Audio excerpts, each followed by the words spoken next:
Okay, so I'm going to record this session, and basically, Shannon and I are going to actually utilize this to help many home buyers like yourself because of this COVID-19 thing. We can't just go show homes. So I thought we'd try to utilize this technology and walk you through a consultation, make sure you understand cash to close, understand your payments, and just kind of go from there, you know, Okay. and I'm not going to share any of your personal information, social security number, birth date, stuff like that. I'm not even going to share your last name, okay? And Okay. I want you to chime in with any questions. So first of all, how did you guys hook up here? My friend Shauna referred me to her. Okay. And then Shannon, so now, and then Shannon referred you over to me to get a pre-approval. And previously, we went ahead and you applied online through our app, which was very simple. And then I downloaded your app, pulled credit, and you and I previously had a meeting on some strategies. Did you kind of understand those strategies when we were done? Yes. Okay. So anyway, let's talk to Shannon there a little bit about your wants, needs, and desires. Shannon, why don't you take us over a little bit and tell her how you operate and all that stuff. Okay, so we spoke yesterday about kind of the Livingston County area, maybe as far as Fenton, Linden. She would like to hopefully get a garage, a basement for storage, a little bit of land for her dog. I usually scan a little higher and then I can keep an eye on the values. And so I'll probably scan 180 and under. Okay. And then I try to hand pick so I don't just send a now, thousand emails. Emily and I talked a little bit, and we were talking about payment because, hey, you could buy the Taj Mahal as long as the payment don't go over X. So let's kind of talk about your maximum payment, Emily. With principal, interest, taxes, and insurance, what's the max payment you would like to have? I'd like to stay around like 1,000, not above 1,100. Okay, between 1,000 and 1,100. So what I'm going to do is I am going to share a screen with you here right now. Okay, and what we've done is I actually want to look at now. Shannon, we've got real good credit here, and Emily has already given me her pay stubs, W-2s, and all that kind of stuff there too. So everything's been confirmed, and we've been good to go. And I just don't want to show any of those numbers on the screen here. Right. But when we were talking about $1,000 payment, now with Emily's credit and her income, she would actually qualify for the Home Ready program, which is a conventional program. And Shannon, you can answer better than this, but we've got a couple choices here. We can actually do the rural development loan with zero down. That's a government loan that's going to have health and safety, inspections. But the rates on those loans right now, because the government is just they're kind of artificially inflated. But I'd like to have that as maybe a plan B here.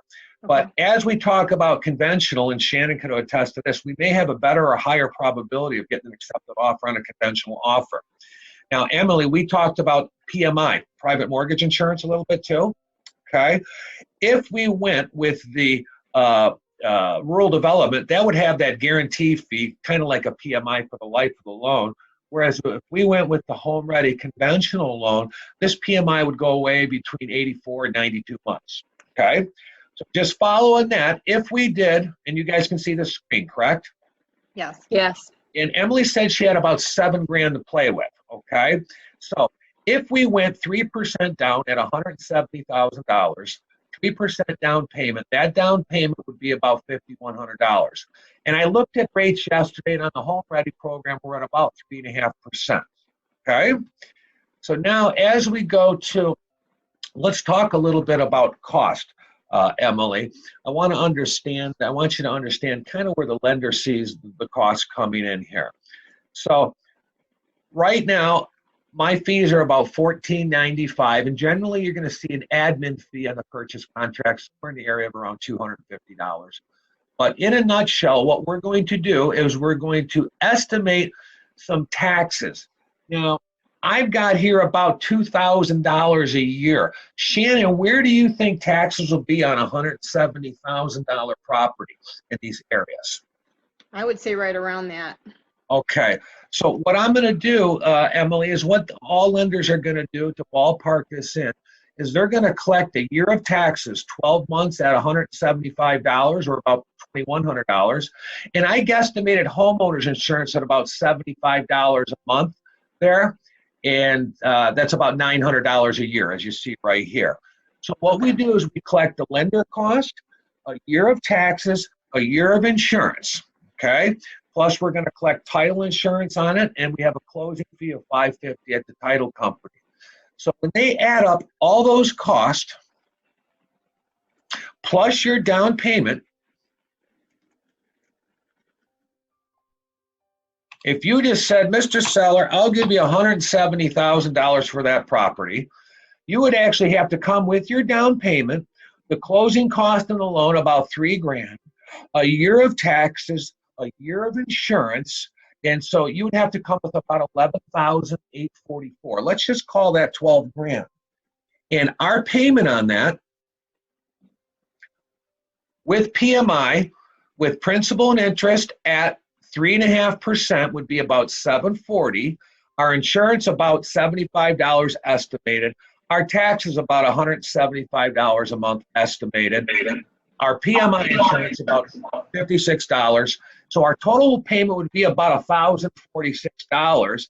And that puts you in the ballpark of where you want in the payment, right? It's less than the high parts, a little bit higher than you want it, but that gives us a starting range. But if you said, Mr. Seller, I'll give you $170,000, let's go to the closing table, you're going to have near $12,000 invested. So now, and just a rule of thumb, because you may go in there and state, you know, Mr. Seller, I don't want to give you 170. I'm going to give you 165,000 because you want to feel you got a good deal. So now, if you lower that price by $5,000, that is only going to affect your payment by about $25. Does that make sense to you? Yeah. So your payment will go down $25 less than that. So it'd be about $1,022. Okay.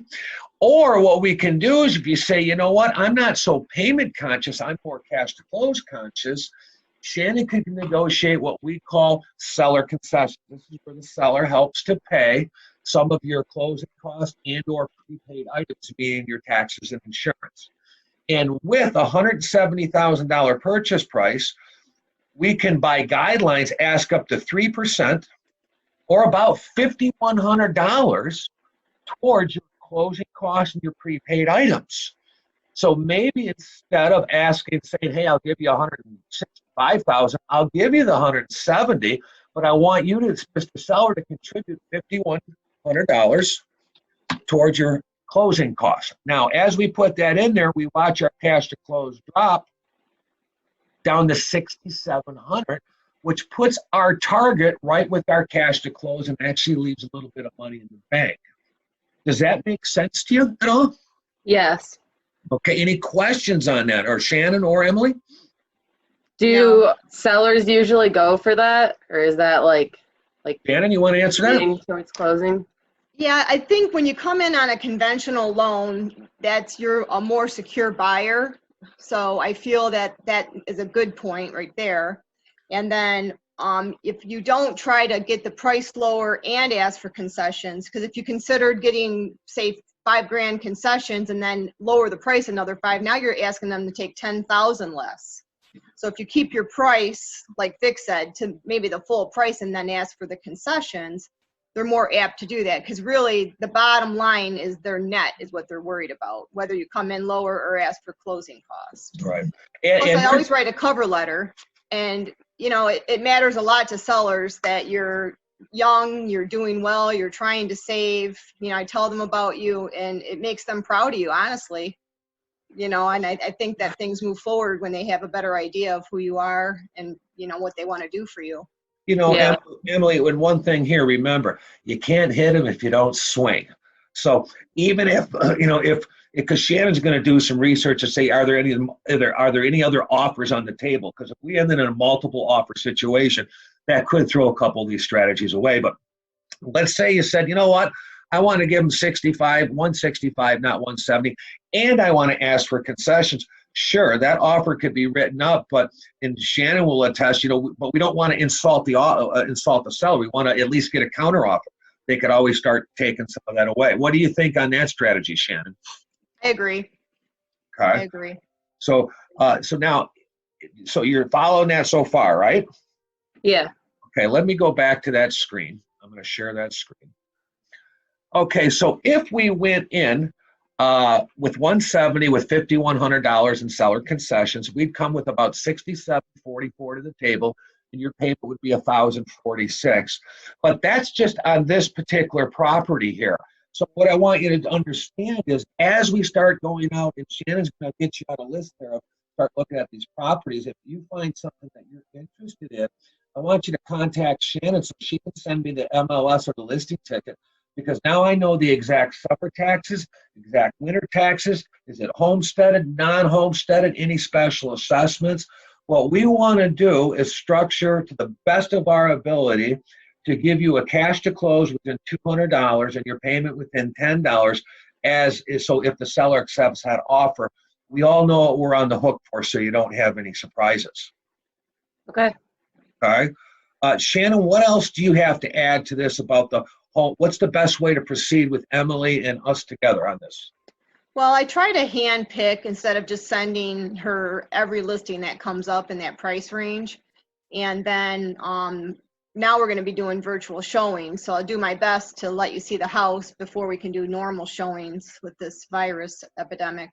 But Vic, I'd like to tell you I appreciate what you do with the MLS, because that's how I like to work as well. So people aren't in the dark on what their payment's going to be.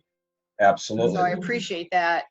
Absolutely. Now, and let's not throw rural development off the table, okay? Because let's say the seller is not willing to negotiate price or seller concessions. Can you guys see that screen now again? Yes. Yeah.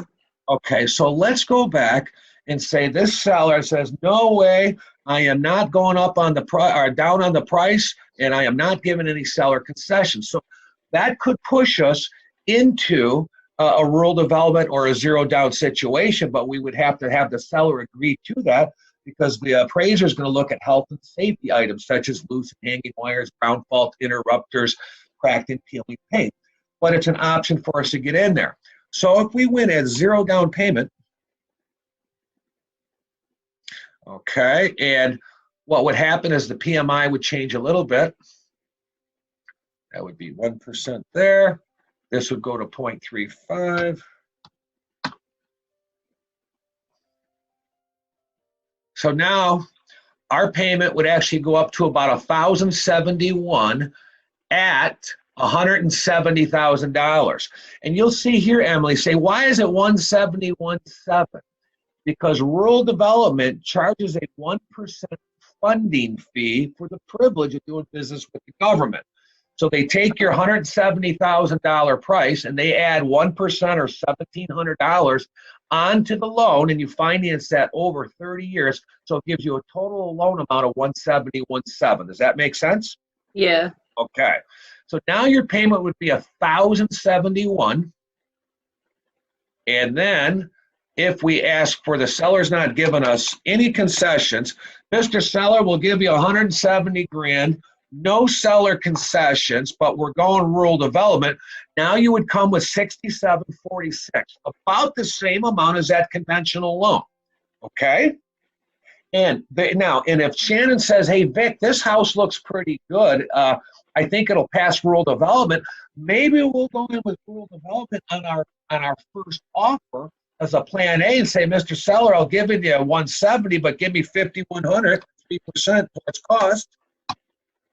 And now we come with $1,600 to the table, which may meet both your cash to close needs, of course, but also still be in that target range for your payment.